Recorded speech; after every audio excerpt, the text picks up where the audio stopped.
Is Kuda Bank doing PR for the Nigerian government regarding the new tax law? I have reasons to believe they are. Of course, you know how businesses survive in Nigeria, especially if you're into fintech. On the new year, Kuda Bank sent out a mail to its customers educating them about the new tax reform. But the language, the tone, the framing didn't seem like education to me. It was more like Kuda rationalizing the new tax system.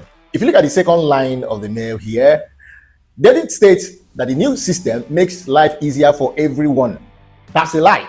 I will explain later. Then down here, they sort of contradicted themselves by saying that the new tax system widens the tax net rather than reducing it, which is correct, and the whole point of the new tax system. The Tinubu government wants more people to pay tax. He even said it during his campaign, didn't he? Kuda went on to say, reducing the burden on individuals. Which individuals? Here, in explaining the new tax ban, they answered the question regarding individuals to benefit low-income earners. That's another lie, because low-income earning has been redefined by the Tinubu economy. If you're earning 2 million naira annually in Nigeria today, you're still a low-income earner. So the exemption limit of 800k is not protecting low-income earners. And I'll prove it.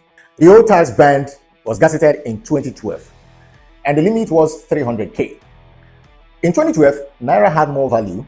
We can prove this by using the dollar, which is what our currency is pegged against. In 2012, 300k was roughly $1,800. Right now, 800k, which is the new limit, is about $533. In 2012, if you earned $1,800, you're exempted from paying tax. But right now, the new exemption limit of $533 is less than a third of that money. That's the trick that they used to widen the net. They knew that if they reduced the limit with the old Naira value, even with the value Bola Tinubu met in office, it would have raised eyebrow. So they got an advice from the IMF to further devalue the currency to make it look like the limit was increased, but it was actually reduced. Another way to explain this is, in 2012, you can get a sound Nigerian used car for 300k. But right now, 800k cannot buy you any Nigerian used car in a decent condition. That meant that you could earn enough to buy a portable car in Nigeria in 2012 and still be exempted from paying tax. But right now, you can barely earn enough to buy Keke Napep, yet you'll still be taxed.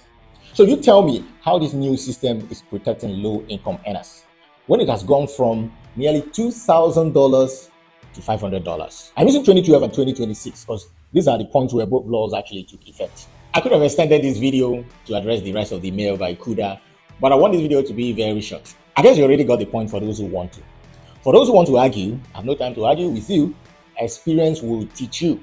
For Kuda Bank, I know it's sweet to enjoy relaxed regulations, but pity your customers who are going to suffer this new tax reform that you seek to rationalize.